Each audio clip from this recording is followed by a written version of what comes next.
हरे नमः. धर्माचा जणू मूर्तिमान पुतळा भासे जना भुवरी दीक्षा देऊनी जो जगतिया बद्धास हो धरी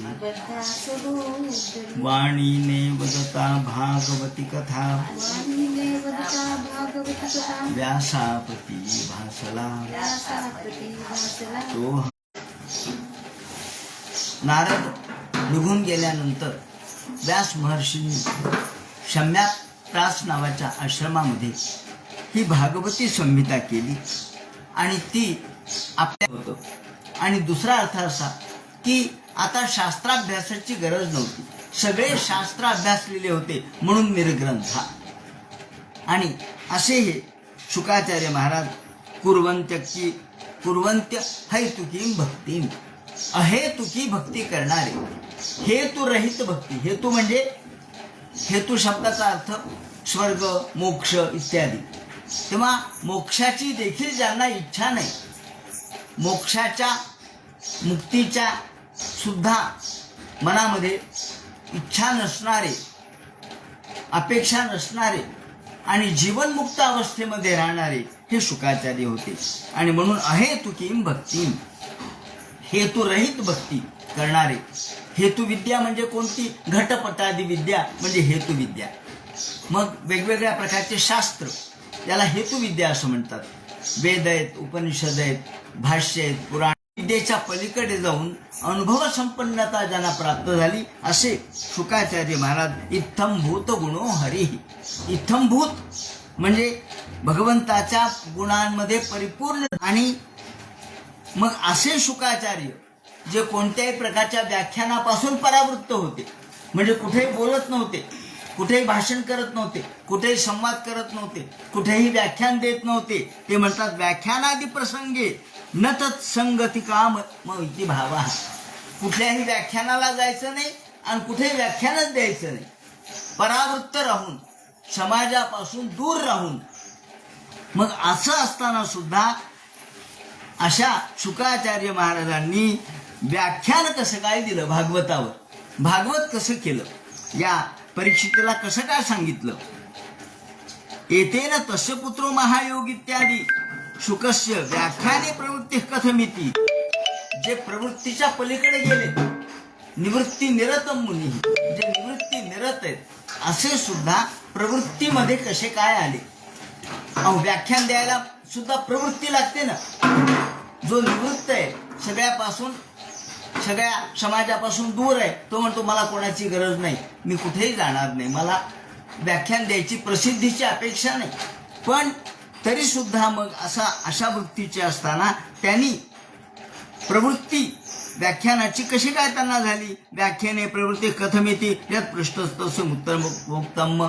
आणि मग हे सांगण्यासाठी त्यांनी सांगायला सुरुवात केली की ज्या वेळेला परीक्षित राजाने प्रायोपवेशन धारण केलं, त्यावेळेला त्यांना मुक्त होण्याची इच्छा, केवळ 7 दिवसाच्या कालावधीमध्ये मुक्त व्हायचं होतं.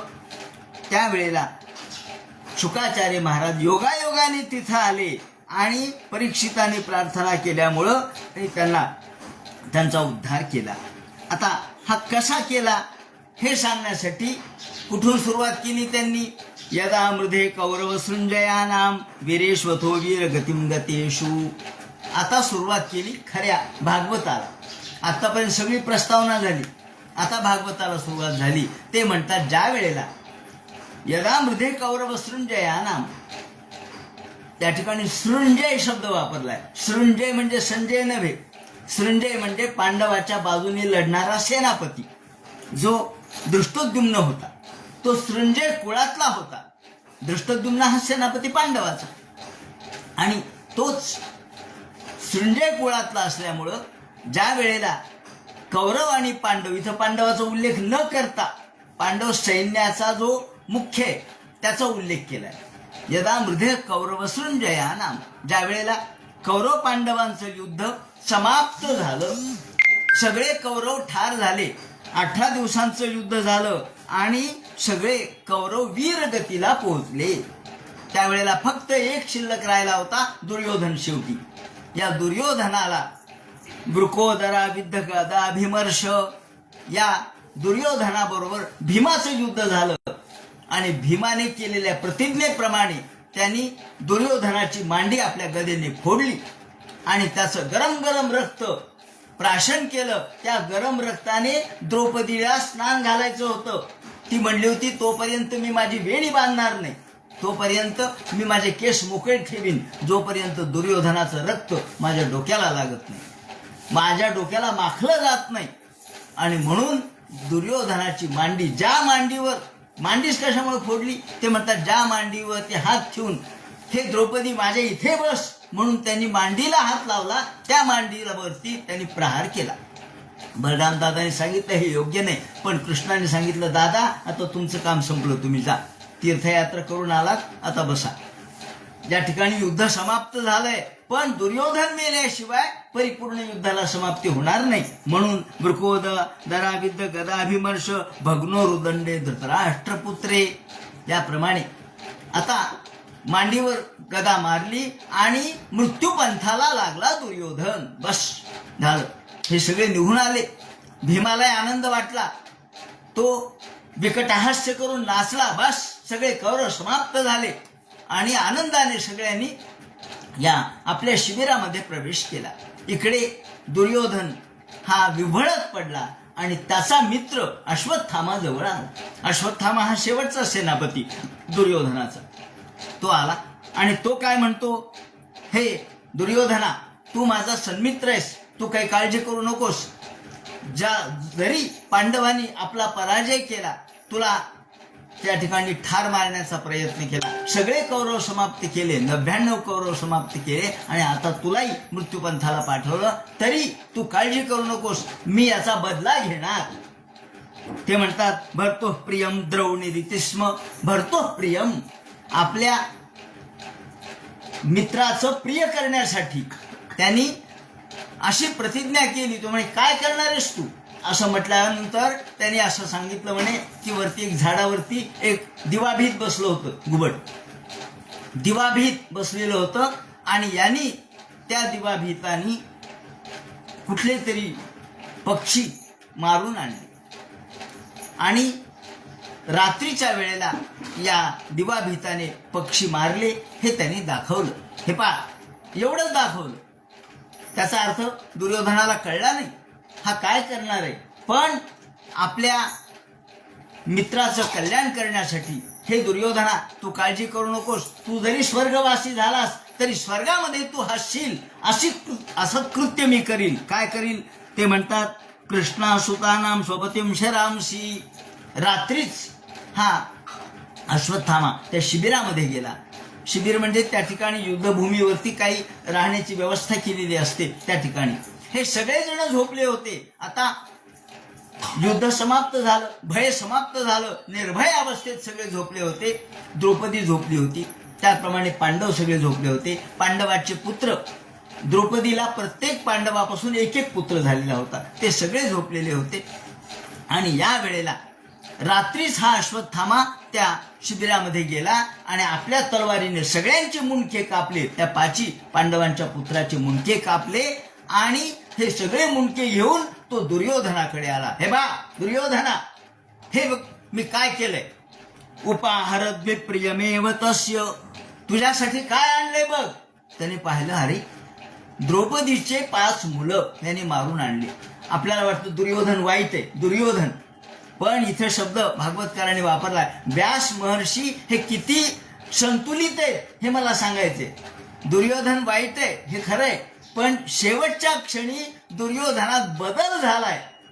काय, उपाहार विप्रियमेव, दुर्योधनाला सुद्धा ते आवडलं नाही असं म्हटलं. आपल्याला वाटलं दुर्योधनाला आवडलं, नाही, दुर्योधन म्हटलं, अरे चूक केलीस तू, वाईट केलंस तू. उरुभंग नावाचं नाटक आहे. या उरुभंग नावाच्या नाटकामध्ये नाटककारांनी दुर्योधनामध्ये कसं परिवर्तन झालं ते लिहिलंय. म्हणजे दुर्योधन वाईट आहे, पण हळूहळू शेवटच्या क्षणी त्याच्या मनात बदल झाला की आपण केलं ते वाईट झालं असं त्याला वाटू लागलंय. अशा पद्धतीचं या उरुभंग नाटकामध्ये भास नावाचा नाटककार आहे.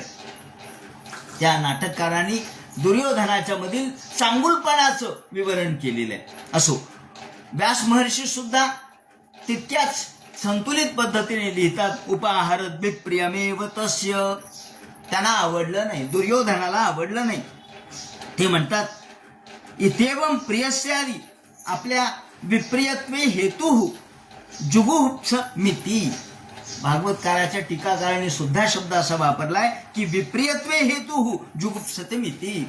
त्याची जुगुप्सा केली. जुगुप्सा म्हणजे तिरस्कार केला. अरे अरे अरे अश्वत्थाम्या, वाईट केलंस तू. कर्म विगर्हयंती, अत्यंत वाईट कर्म केलं. माता शिशूनाम निधनम सुतानाम निशमेघोरम परितप्यमाना. आणि दुर्योधनाचा अंत झाला. इकडे अश्वत्थाम्याला सकाळची वेळ झाली, सूर्योदय होऊ लागला आणि अश्वत्थाम्याला वाटलं की आता आपल्या मागं भगवान गोपाल कृष्ण आणि अर्जुन नक्की येतील, पाठलाग करतील. त्यांनी आपला रथ जोडला आणि तो निघाला. लपत छपत आड रानातून वनातून निघाला गावाच्या बाहेर जावं म्हणून. सकाळी हे उठले, पाहतात तर काय, द्रौपदीने टाहो फोडला. द्रौपदी म्हणते कृष्णा धाव. अरे काय माझ्या समोर हे वाढून ठेवलंय. तदा बाष्प कला कुलाक्षी, नुसत्या डोळ्यातून धारा येऊ लागल्या. अगं काय झालं म्हणून काय. पहा, हे माझे मुलं, काही अपराध नसताना, युद्ध नसताना या मुलांना ठार कुणी मारलं, त्यांची मस्तकं देखील ठेवले नाही. आणि हे पाहिल्याबरोबर अर्जुन आले, धर्मराज आले, भीम आले, नकुल सहदेव सगळे आले. आणि द्रौपदी कृष्णाला म्हणते कृष्णा, याचं काहीतरी कुणी मारलंय, याचा शोध घ्या आणि त्याला माझ्या समोर आणून उभं करा. तदा शुचस्ते मृजा. अर्जुनाने या ठिकाणी प्रतिज्ञा केली, हे भद्रे तू काळजी करू नकोस. ज्या कुणी तुझ्या मुलांना, आपल्या मुलांना मारलं असेल त्याला मी तुझ्या समोर आणतो आणि त्याचा शिरच्छेद करतो, काळजी करू नकोस. गांडीव मुक्तेर विषय रूपा हरायत. आपलं गांडीव धनुष्य घेतलं. कृष्ण म्हणाले चल रथात बस. रथ जोडला आणि त्यांनी गांडीव धनुष्य घेऊन आपल्या हातात बाण घेतले आणि निघाले. ओळखलं हे कृत्य कोणाचं आहे. तर्क करायला काय वेळ लागतो. हे अश्वत्थाम्याचं कृत्य आहे. आणि अश्वत्थामा कुठे आहे याचा शोध घेत निघाले. तर अश्वत्थामा घाबरत पळून चालला होता.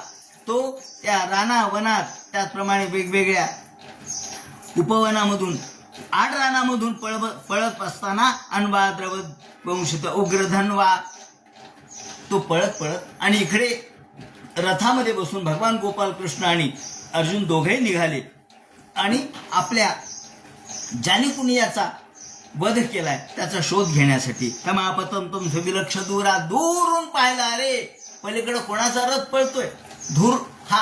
धूळ कशाची निघते एवढ्या सकाळच्या वेळेला, धूळ उडवत कोणाचा रथ असेल. अरे अरे अरे हाच आहे अश्वत्थामा.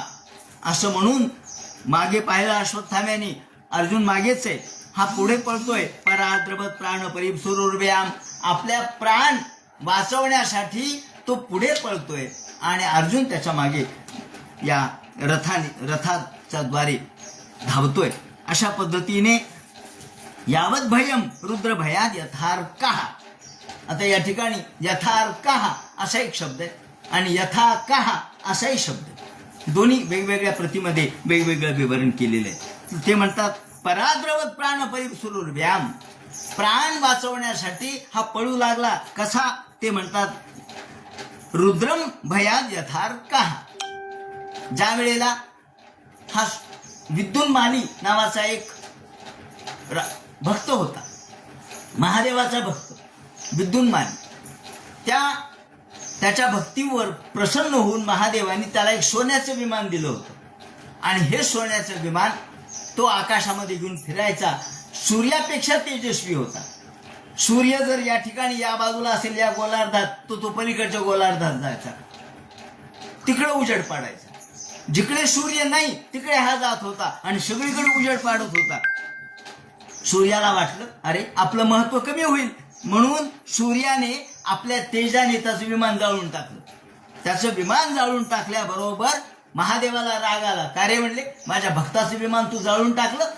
म्हणून महादेव सूर्याच्या मागे धावले आणि तेवढ्यात सूर्य तिथून महादेव मागे लागलेत. म्हणून जे पळत सुटला तो लोळाबोळा होऊन पडला काशीमध्ये, आणि म्हणून त्याचं नाव लोलार्क नामना इति विख्यात इति. त्याचा लोलार्क असं सूर्याला नाव पडलं. ते म्हणतात पतंत्वा वाराणस्याम, वाराणसीला तो पडला सूर्य, आणि म्हणून त्याचं नाव या ठिकाणी लोलार्क असं झालं. तो जसा महादेवाच्या भीतीनं धावत पळत सुटला असा एक अर्थ आहे. यथार्कः, अर्क म्हणजे सूर्य, आणि यथाकः असं एक पद दिलेलं आहे एका ठिकाणी. त्याचे विवरण ते करतात की यथाकः याचा अर्थ असा, क म्हणजे ब्रह्मदेव, क म्हणजे ब्रह्मदेव. ज्या वेळेला सरस्वती देवी प्रगट झाली तेव्हा ब्रह्मदेव त्यांना मोह झाला आणि ते तिच्या मागे धावले. हे महादेवाला कळाल्याबरोबर महादेव त्रिशूल घेऊन ब्रह्मदेवाच्या मागे धावले. त्यावेळेला ब्रह्मदेव जितक्या घाबरून पळून गेले तसा हा अश्वत्थामा पळाला, एवढंच सांगायचंय त्यांना. त्याप्रमाणे ते म्हणतात अशरणम रक्षकरहितम, याप्रमाणे आता आपलं कुणी रक्षण करणार नाही म्हणून अश्वत्थामा तिथून जे पळाला. पण आता अर्जुनापासून आपलं रक्षण होणं शक्य नाही म्हणून ताबडतोब त्यांनी ब्रह्मास्त्र घेतलं आणि ते ब्रह्मास्त्र सोडलं. आता या अश्वत्थाम्याला ब्रह्मास्त्र सोडता येत होतं, पण त्याचा उपसंहार करता येत नव्हता, घेता येत नव्हतं परत. कारण ब्रह्मास्त्र विद्या ही फार सूक्ष्म गूढ असते आणि ती ज्ञानी किंवा जो संतुलित विचाराचा त्याला द्यायला पाहिजे. असं म्हणतात की ज्या वेळेला हे ब्रह्मास्त्र विद्या हा अश्वत्थाम्याचे वडील गुरु द्रोण यांनी अश्वत्थाम्याला शिकवायला सुरुवात केली. त्यांनी आता सगळ्यांच्या समोर तर शिकवता येत नाही, मग काय करावं म्हणून द्रोणाचार्यांनी काय केलं, सगळ्यांना पाणी आणण्याचं काम होतं. सगळ्यांना पाणी आणायला सांगावं, बारीक तोंडाच्या घागरी द्याव्यात सगळ्यांना आणि पाणी आणायला सांगायचं. आणि अश्वत्थाम्याला मोठ्या तोंडाची घागर द्यायची, लवकर भरल म्हणून. आणि ती तोंडाची घागर दिली की अश्वत्थामा यायचं आणि तेवढ्या वेळात हे शिकवायचे. या ठिकाणी विचार केला अर्जुनाने, का बरं अश्वत्थामा लवकर का कसं काय जातो आणि त्याला द्रोण काय शिकवतात. एके दिवशी अर्जुन ताबडतोब लवकर आला आणि यांचं ब्रह्मास्त्र चाललं होतं आणि मग द्रोणाचार्यांनी अर्जुनालाही शिकवलं. पण अश्वत्थाम्याला ब्रह्मास्त्र सोडायचं शिकवण्यात आलं, पण उपसंहार शिकवण्यात आला नाही. त्याचा उपसंहार त्याला शक्य नाही झाला.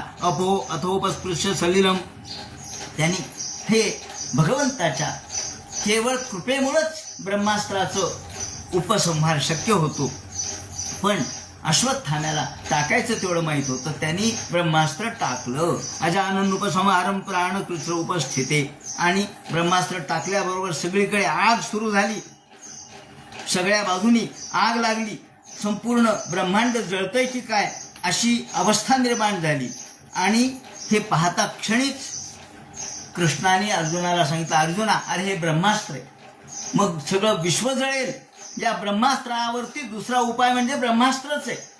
ब्रह्मास्त्राला जर नष्ट करायचं असेल तर ब्रह्मास्त्रच पाहिजे. अर्जुन उवाच कृष्ण कृष्ण महाभाग भक्तानाम भयंकर त्वमेको दह्यमानानाम पवर्गोशी संसते. अहो सगळं विश्व जळू लागलं, काय करू. कृष्ण म्हणतात, अर्जुना तुला याचा उपसंहार करता येतो, तू तुझं दुसरं ब्रह्मास्त्र जोड आणि या दोन्ही ब्रह्मास्त्राचा उपसंहार करून घे. याप्रमाणे तथायमचा अवतार असते. ताबडतोब अर्जुनाने डोळ्याला पाणी लावलं, शांततेने विचार केला आणि ताबडतोब ब्रह्मास्त्र सोडलं. ब्रह्मास्त्र सोडल्याबरोबर त्यातून हे ब्रह्मास्त्राचं उपसंहरण केलं आणि सर्व तो मुखमायाती तेज परमदारुणम. भगवान म्हणतात, वेथम तम द्रोणपुत्रस्य ब्राह्ममस्त्रम प्रदर्शितम.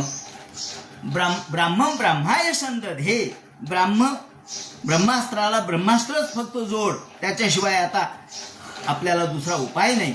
हे म्हटल्याबरोबर त्यांनी ब्रह्मास्त्र सोडलं आणि दुसरे ब्रह्मास्त्राचं उपसंहरण केलं. त्यानंतर आता ब्रह्मास्त्र तर गेलं, आता काय आपल्या जवळ शिल्लक राहिलं, काही नाही. अर्जुन ताबडतोब तिथे आले. आल्याबरोबर कृष्णाने पाहिलं अश्वत्थाम्याकडं काळा ठिक्कर पडलेला होता तो, त्याला ताबडतोब पकडलं आणि दृष्ट्वा असं तेजस्तू, आता सगळं तेज समाप्त झालेलं होतं, त्याला पकडलं आणि आपल्या रथाला बांधलं.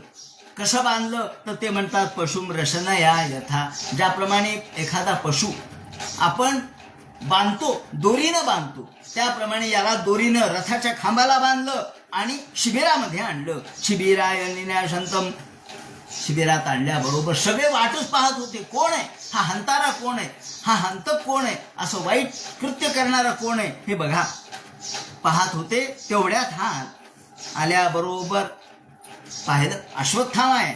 अरे शोभा सोसाव नागसो, अरे अनागस, अनागस म्हणजे निरागस पुत्रांना, ज्यांनी कुठलाही अपराध केला नाही, कोणतेही पाप नाही, निष्पापी असणारे असे 5 पुत्र ज्यांनी ठार मारले. अरे अरे अरे, आणि ते झोपेत मारले. अहो युद्धामध्ये मारा ना तुम्ही, समोरासमोर मारा, तुम्ही झोपेत सुप्तानबधीन निशी, तुम्ही शिबिरामध्ये येऊन ज्याला मारलं.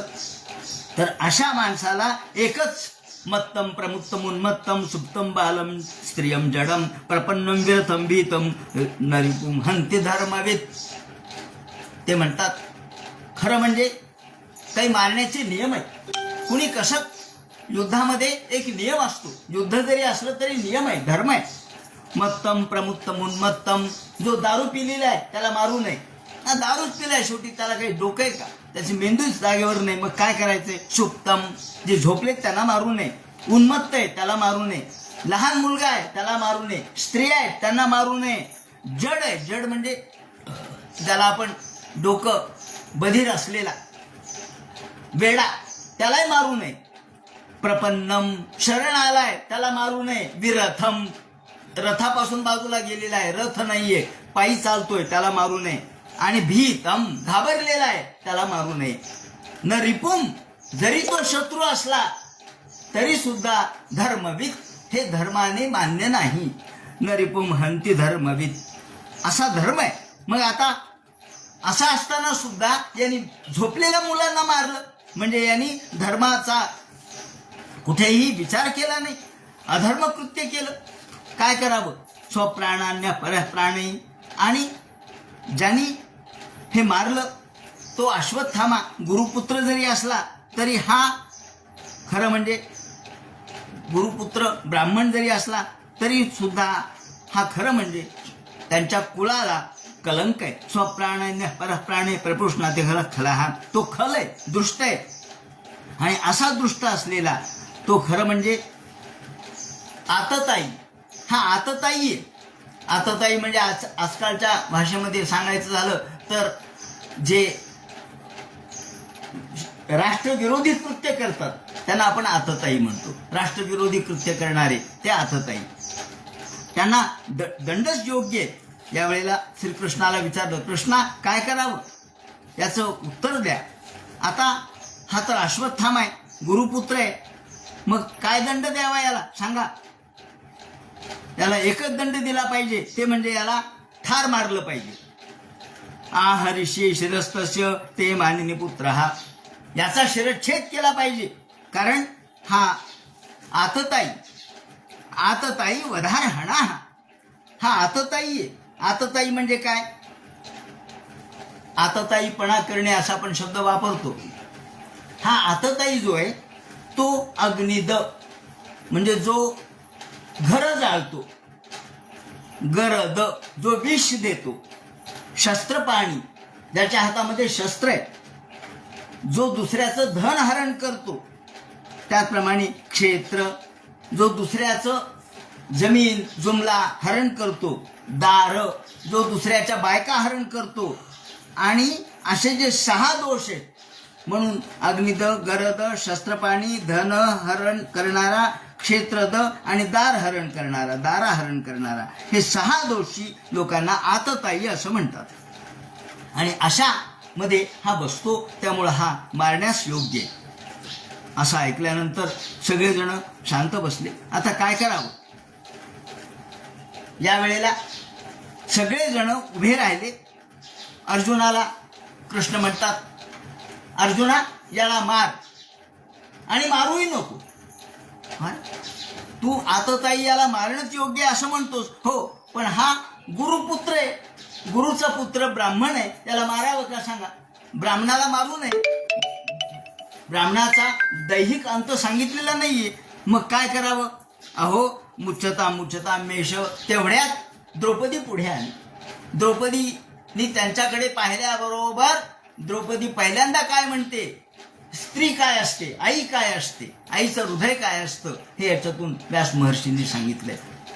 द्रौपदी म्हणते, हे पा, सोडा सोडा सोडा, याला सोडा, तुम्ही दोरीनं बांधलंय, याला सोडा. मुच्छता मुच्छता मेष ब्राह्मणो नितरां गुरु. ह्या ब्राह्मण हा सगळ्यांसाठी गुरु आहे. ब्राह्मण हा गुरुत्व असलेला, म्हणून ब्राह्मण धर्माचा आहे, ब्राह्मण जातीय ब्राह्मण आहे. आणि अहो, आपल्या म्हणजे तुम्ही ज्यांच्याकडून सगळे सरहस्यो धनुर्वेद, धनुर्वेदाचा अभ्यास केला, ज्यांच्याकडून तुम्ही सगळे बाण, धनुष्य, सगळ्या प्रकारचे युद्ध शिकला, ज्ञान घेतलंय, त्यांचा हा पुत्र आहे. सरहस्यो धनुर्वेद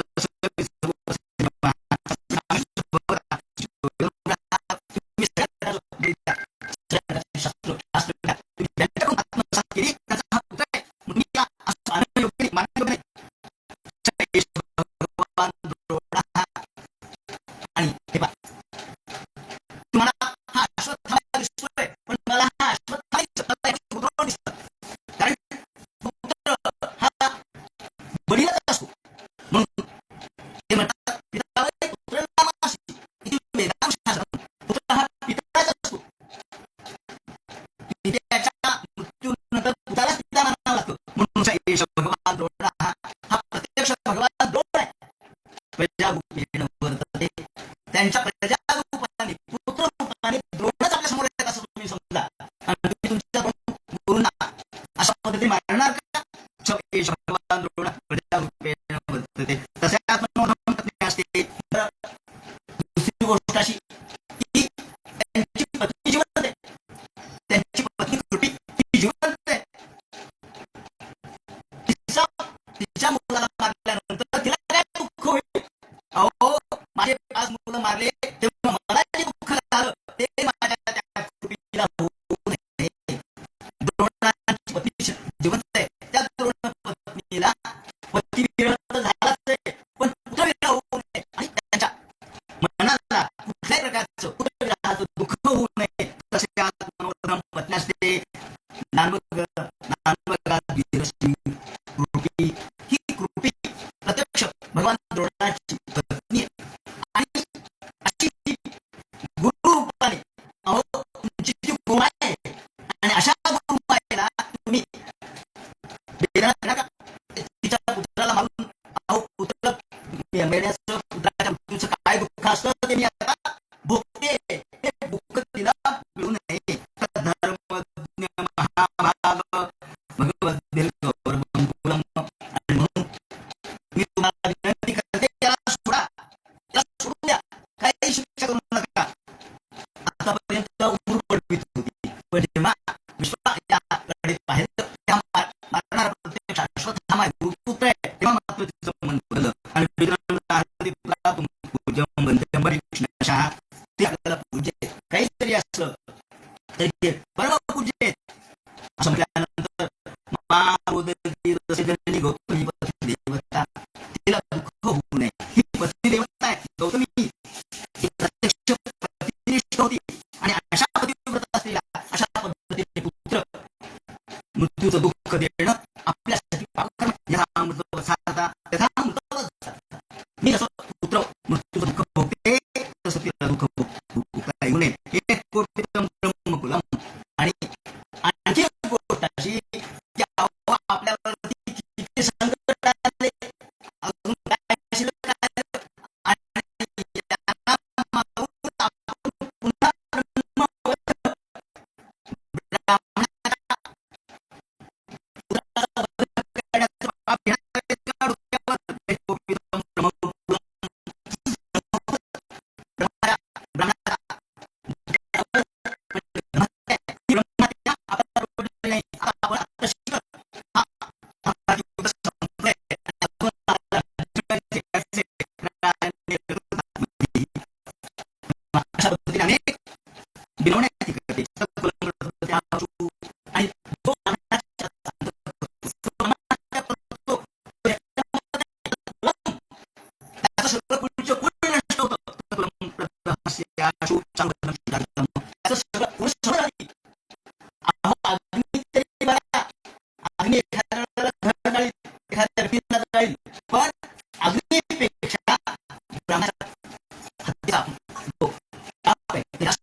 म्हणजे बरोबर आहे, बरोबर आहे, द्रौपदीचं बरोबर आहे.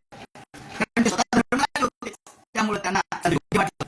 नको सहदेवाला विचारलं, ते म्हणतात जे तुमचं म्हणणं आहे ते आमचं म्हणणं आहे. नको सहदेव धनंजयाला विचारलं अर्जुनाला, अर्जुन म्हणतात कृष्ण जे म्हणतात ते मी करीन. भगवान देवकी पुत्रो हे त्यांनी भीमा काय करायचंय, डोक्यात असं म्हणते काय करायचं. भीम म्हणजे मला विचारू नका, मला फक्त सांगा, जरा डोक्यात धरून नको बस, दुसरं मला काही माहित नाही. आता हा महर्षी तो भीम ते म्हणतात काही नाही, त्याला मारणंच योग्य आहे. भीमा एकच होतं, फक्त मारणं योग्य आहे. ते म्हणतात श्रेयान वरस ह्याला मारणं योग्य आहे.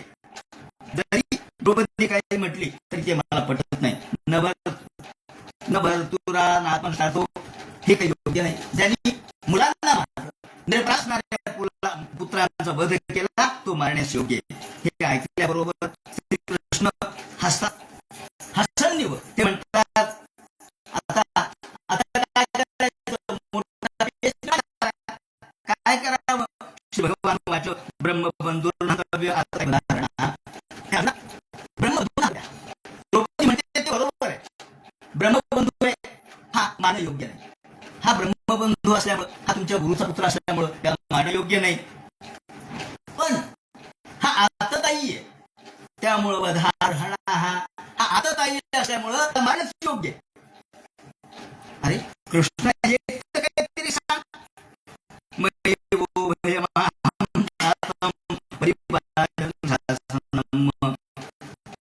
आता मला की आता पूर्वप्रतिष्ठां सत्यम, तू आता काय विचार करायचा तो कर आणि सगळ्यांना योग्य वाटेल, सगळ्यांना असं त्यातून सगळ्यांचं सांत्वन झालं पाहिजे, सगळ्यांना बरंही वाटलं पाहिजे. भीमसेनस्य भीमसेनाला आनंद वाटला पाहिजे. भीमसेनाला आनंद कधी होता ते म्हणतात भीमसेनस्य पांचाल्या पांचालीला आनंद झाला पाहिजे आणि मला आता भीमसेनाला मारायचं होतं, मग भीमसेनाला मारायचं म्हणजे मारणं हे आनंद होता. याला थोडं तर द्रौपदी आनंद आहे. आता सगळ्यांचंच मत सगळ्यांच्याच मनाप्रमाणे कसं होईल विचार केला आणि शेवटी अर्जुन ज्या अर्जुनाने भगवंताची गीता ऐकलेली होती, गीतेचा उपदेश ऐकलेला होता, एका ज्या हृदयीचे त्या हृदय घातले. भगवान गोपाल कृष्णाचा अंतःकरण अंतरंग फक्त अर्जुनाला माहित होत, बाकी कुणालाच भगवंताचा अंतरंग कळलं नाही. भगवंताचं अंतस्थ हेतू काय तो कुणालाच कळत नव्हता. त्याच्यासाठी अंतरंगामध्ये भगवंताबद्दल काय त्यांच्या मनात आहे हे कळण्यासाठी किती सूक्ष्मता लागते, ज्याला आपण अंतःकरणामध्ये परवा आपण सांगितलं की शिष्य कसा असावा आणि शिष्याच्या मध्ये असणारं जे कौशल्य ते गुरु कसं ओळखतात, गुरुच्या अंतरंगातलं कौशल्य शिष्य कसे ओळखतात. कुरुप्रतिश्रुतं सत्यम प्रियंच भीमसेनस्य पांचाले मह्यमेव च. आणि हे ऐकल्याबरोबर अर्जुनाने ताबडतोब सूत म्हणतात शौनकादिका हो अर्जुन सहसा न्याय हरेर हार्द मथासिना. हरेर हार्द मथासिना भगवंताचं हृदय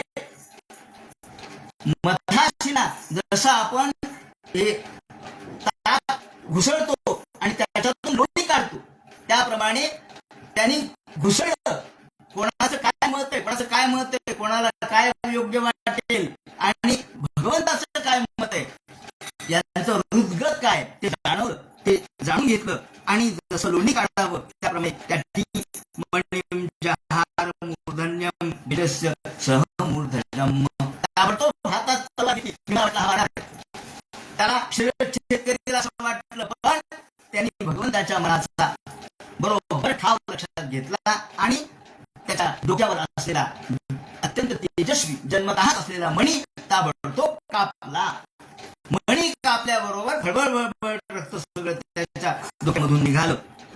आणि ब्राह्मणाला तर मारायचं नसतं, त्यामुळं जो ब्राह्मण जरी त्याने धर्माचा व्यतिरेक केला असेल, अधर्माने वर्तन केलं असेल तर त्याच्यासाठी देहदंड ही शिक्षा नाही, जुन्या काळामध्ये नव्हती. ते म्हणतात विमुच्य रशनाबद्धम, त्याला या बोरी जी बांधली होती ती काढून टाकली आणि मग मात्र हतप्रभम, सगळं तेज नष्ट झालं, काळा ठिक्कर पडला, खाली बघू लागला. तेजसा मणिनाहीनम, मणी होता तोपर्यंत तो तेजस्वी होता. मणी काढून घेतल्याबरोबर त्याचं सगळं तेज गेलं आणि वपनम द्रविणादानम स्थानं निर्यापणम तथा एषै ब्रह्मबंधूनम वधूनान्योस्ते दैहिकाः. ब्रह्मबंधूसाठी वध होता सांगितलाय. जो धर्मच्युत होतो ब्राह्मण त्याच्यासाठी कोणता वध सांगितलाय ते म्हणतात एकतर वपनम, त्याचे आधी केस काढायचे, विद्रूप करायचे, अर्ध्या मिशा, अर्धी दाढी, अर्धे केस. द्रविणादान धन हरण करायचं, त्याला गावातून हकलून द्यायचं, त्याला इथं थांबू द्यायचं नाही, त्याचा अपमान करायचा आणि अपमान हाच मृत्यू असतो. त्यामुळं स्थानं निर्यापणम तथा एषै ब्रह्मबंधूनां वधूनान्योस्ते दैहिकाः, म्हणून ब्राह्मणाचा दैहिक वध सांगितलेला नाही. पुत्र शोकातुरा सर्वे याप्रमाणे त्याला हकलून दिलं, दूर गावाच्या बाहेर हकललं आणि मग पुन्हा इकडं सगळेजण आपल्या मुलाच्या शोकाने सर्वांनी त्याचा केलं, पुन्हा स्नान वगैरे केलं, त्याप्रमाणे ते परत आले. आणि या ठिकाणी सूत म्हणतात सौनकारिका ते संपर्यतानां स्वानमुद्गम छताम सृष्टागंगायाम पुरस्कृत स्त्रिया, सगळ्यांनी स्नान वगैरे केलं, त्याचप्रमाणे आचमन केलं. आणि ज्या वेळेला तत्रासीनं कुरुपतीं धृतराष्ट्रसानुगम गांधारीं पुत्र शोकातापथां कृष्णांच्या माधवाः. कृष्णाचं कौशल्य काय, कृष्णाने आता या वेळेला सगळ्यांचं सांत्वन केलं आणि मग गांधारीकडे गेले. कृष्णाने गांधारीचं सांत्वन केलंय, त्याप्रमाणे या वेळेला गांधारी आणि धृतराष्ट्र यांचं सांत्वन केलं. सांत्वन याच्यासाठी केलं की तुमचे 100 पुत्र ठार झाले, या ठिकाणी तुमचे सगळे पुत्र मेले, तुमच्या सगळ्या सुना विधवा झाल्या, मला त्याचं दुःख आहे. पहा, हे सगळं कृष्णाने केलं, पण पुन्हा सांत्वन करायला गेले. गांधारी पुत्र शोकाताम, गांधारीला म्हणले. आता त्यांच्यापेक्षा कृष्णापेक्षा मोठ्याच होत्या, नमस्कार केला आणि त्यांना सांगितलं शोक करू नका. अहो, शोक करून काय फायदा, शेवटी जे घडलं ते घडलंच. महाभारत युद्ध थांबवण्याचा प्रयत्न करत होतो मी, पण झाला नाही. पण गांधारीला असं वाटलं शेवटपर्यंत की कृष्ण यांनी जर विचार केला असता तर युद्ध झालं नसतं, कृष्ण युद्ध टाळू शकत होते असं गांधारीला नेहमी वाटायचं. आणि म्हणून गांधारीने सुद्धा शाप दिला. असं म्हणतात की जसं मी माझ्या सगळ्या पुत्रांना, माझ्या सर्व नातांना या ठिकाणी हरवून बसले, माझे सगळे पुत्र नष्ट झाले, तसं तुमचे कुळ नष्ट होईल. म्हणून यादव कुळ नष्ट झालं नाही, तो गांधारीचा शाप आहे. कारण ती सुद्धा पतिव्रता होती. गांधारी पुत्र शोकातां प्रथाम कृष्णांच्या माधवाः. कोण कोण गेले तिथे सांत्वनाला, प्रत्यक्ष गोपालकृष्ण गेले, द्रौपदी सुद्धा गेली आणि बाकीचे त्यांच्यासोबत गेले. सांत्वयामास मुनिभिर हात बनवून आता दुःख करण्यात अर्थ नाही. माणसं येतात आणि जातात, युद्ध होतच असतं, युद्धामध्ये जय पराजय होतच असतो, कशाला तुम्ही काळजी करता. म्हणून त्यांचं सांत्वन केलं. भूतेषु कालस्य गतिं, कालगती, शेवटी एक काळाच्या हातात आहे कृष्ण म्हणतात. आता कृष्ण काळावर आबरा जोडणारी, पण या ठिकाणी कृष्ण म्हणतात ही सगळी काळाची गती आहे. गांधारीला म्हणतात, धृतराष्ट्राला म्हणतात. आणि कालगतीप्रमाणे जे जे होत असेल ते पाहावं लागतं. शत्रू स्वराज्य आणि हे सगळं खाली तुम्ही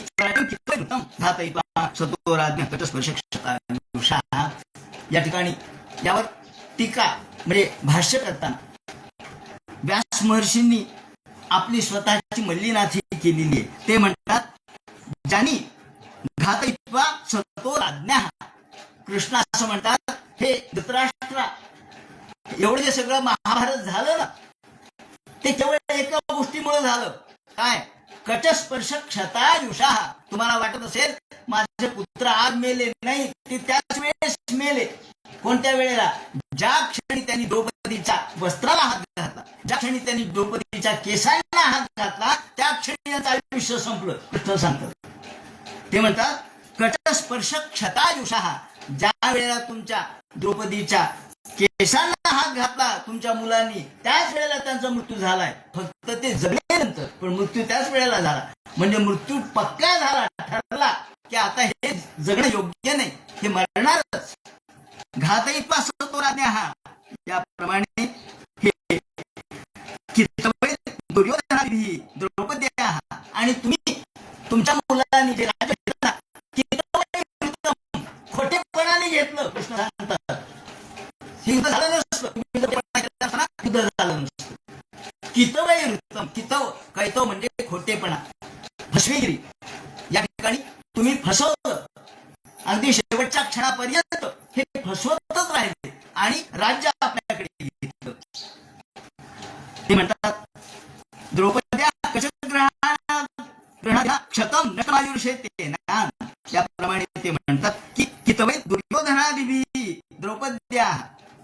या ठिकाणी दुर्योधनाधिकांनी ज्या पद्धतीने हे राज्य हरण केलं ते सगळं खोटेपणाने केलं, आणि खोटेपणामुळेच तुझा मृत्यू झाला. हा मृत्यू आमच्यामुळे नाही झाला, कोणी भीमाने मारल्यामुळे नाही झाला, तुमच्या खोटेपणामुळेच तुमचा मृत्यू आहे. तुम्ही फसवेगिरी केली म्हणून तुमचा मृत्यू आहे. या आणि मग तिथून त्यांचं सांत्वन केलं, त्यांना सत्याची जाणीव करून दिली. काय खरं आणि काय खोटं ही सत्याची जाणीव करून दिली. आणि मग मात्र परत आले.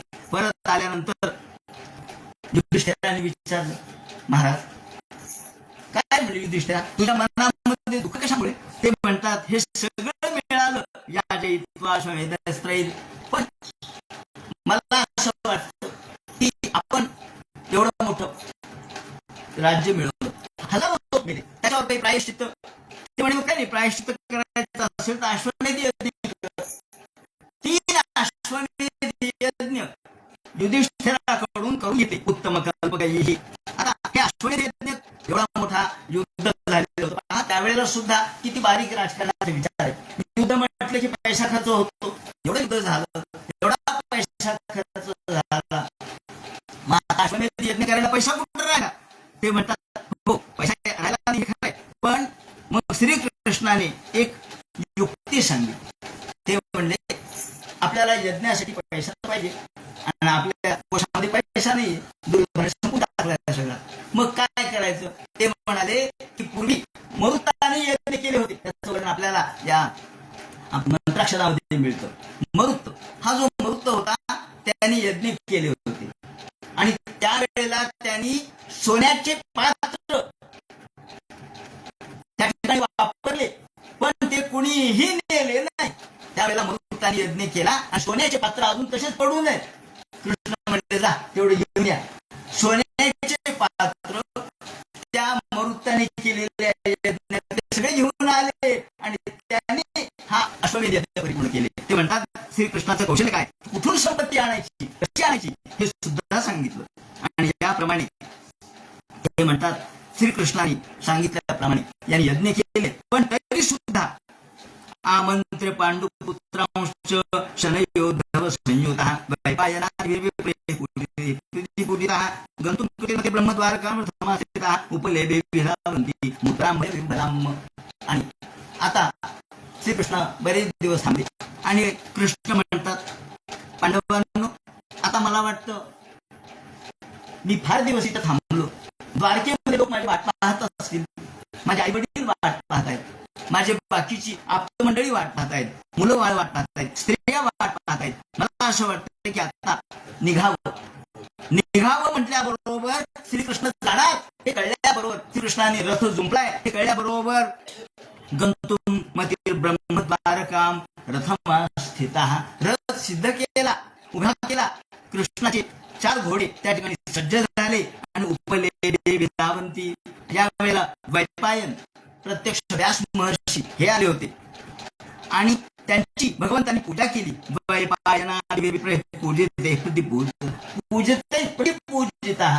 दोन्ही सांगितले की श्रीकृष्णाने त्यांची पूजा केली, त्यांनी कृष्णाची पूजा केली.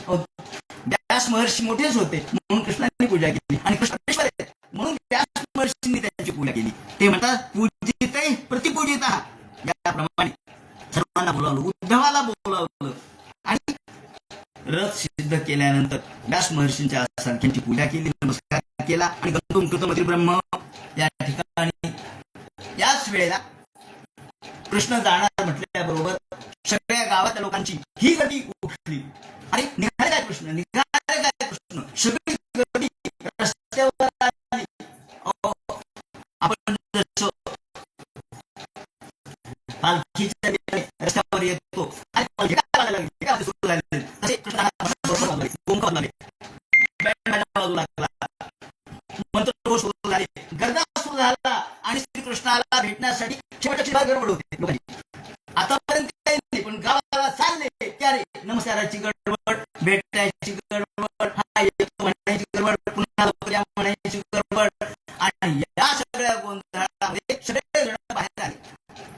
पाची पांडव, अर्जुन, त्याप्रमाणे धर्मराज, नकुल, सहदेव, भीम, द्रौपदी ही सुद्धा समोर आली.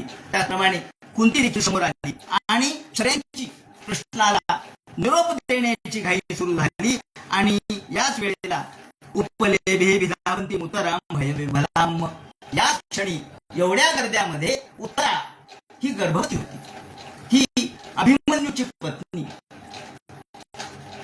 आणि अर्जुनाची म्हणजे पांडवांची स्नुषा ही गर्भवती होती.